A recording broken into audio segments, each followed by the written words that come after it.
An essential management skill is being able to coach people. Coaching people is a powerful way to support their development. Formal coaching happens where a coach, usually a consultant or an external coach, helps their coachee to identify goals, assess their current situation, explore their options, and then take action. Managers can also use this approach to support high-performing teams.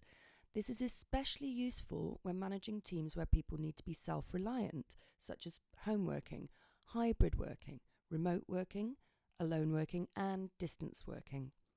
Essentially, coaching is a non-directive approach where the manager focuses on enabling people to solve their own problems and challenges rather than rescuing them or telling them what to do. Coaching is therefore a process, a skill, and a set of techniques. It involves asking questions, listening to responses, and reflecting on what you are hearing or understanding from your colleague. It can be tempting as a manager to give advice and guide people, especially when we've experienced similar challenges. However, by holding back and engaging in this kind of active question, listen, reflect process instead, your colleague will learn from themselves and will own their actions. This can be super powerful in unlocking potential learning and progression. This is because coaching helps raise self-awareness. Reflection is a crucial part of this process. This means demonstrating back to your colleague what you hear them say or what you observe in their behaviour, rather than giving them your own advice or opinions. By selecting particular words, phrases, themes, or emotions that are presented to you, your colleague can gain important insights about themselves, which they may not have been aware of, and this will help them learn. The basis of reflecting back is to raise their self-awareness. We can understand the impact of this through a simple model devised by American psychologists Joseph Luft and Harry Ingham in 1955, while researching group dynamics at the University of California, Los Angeles. Luft and Ingham called their window model Johari after combining their first names, Joe and Harry. It has become a widely used model for understanding self-awareness and personal development. In practical terms for managers, it provides a way of thinking about information that's shared with you in a coaching session, or perhaps in a one-to-one where you're using a coaching approach. Let's take a closer look. So here we have the Johari window. Before we look at each quadrant and what it means, let's just check in on the terminology here. When you see the word self on the x-axis of the window, this means oneself, or the person who's being coached, the coachee. The y-axis refers to others. This means the other people the person being coached works with, including you as their manager. On to the quadrants themselves then. First, starting in the upper left quadrant, the window pane here is called open.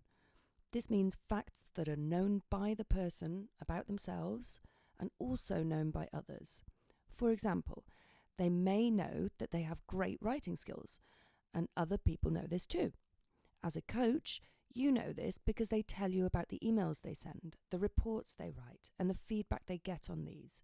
You are both aware of this. Let's move on to the next window pane, top right, blind. This means what is unknown by the person about themselves, but which others know. Sometimes this area is called your blind spot. Just like when we drive, we can't see everything we need to out of the windows. We need mirrors to see fully.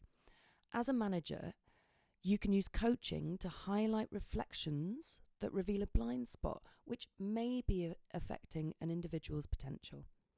For example, they may not know that when they present their reports, they tend to read off the screen, turning their back to the audience and causing a barrier between them and their audience.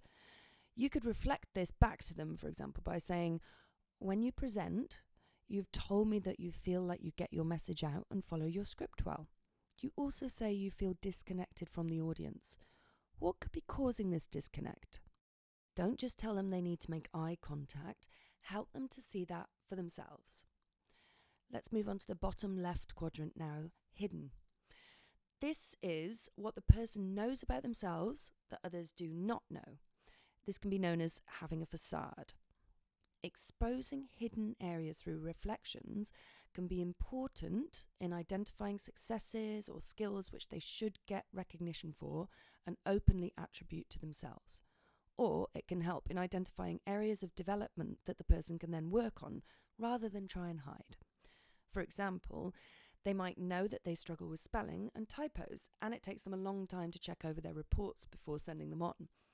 As a manager coaching them, you can get the person to explore this through asking open questions, such as, what are you struggling with? What would you like to feel more comfortable with?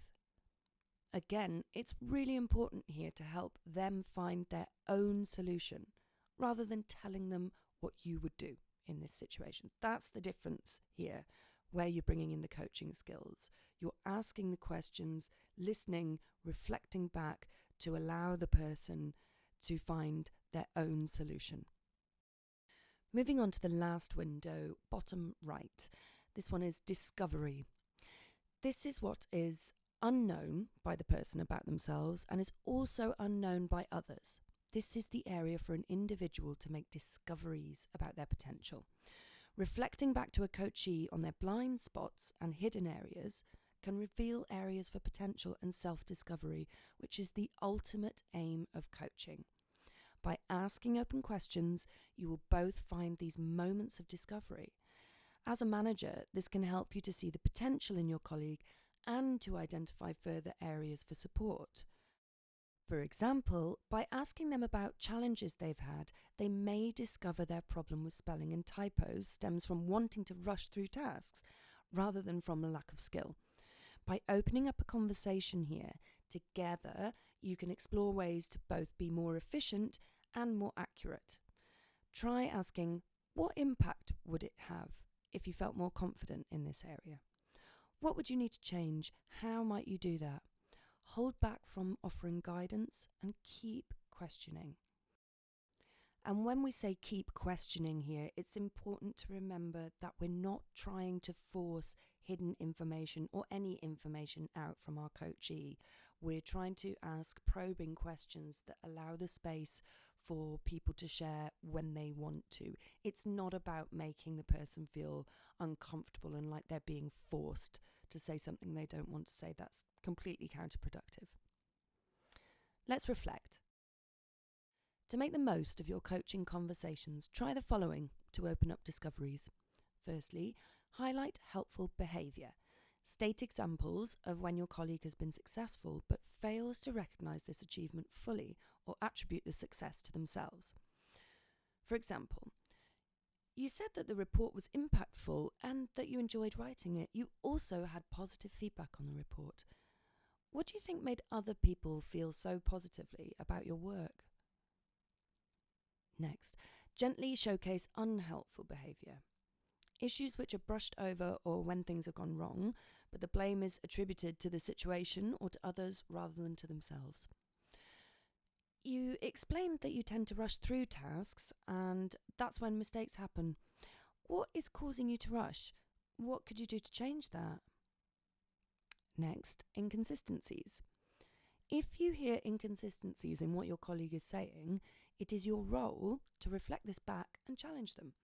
For example, you say that on the one hand, you want to improve the quality of your work, yet you also say you are unwilling to consider new ways of working as you tend to get your work done. This seems to be inconsistent.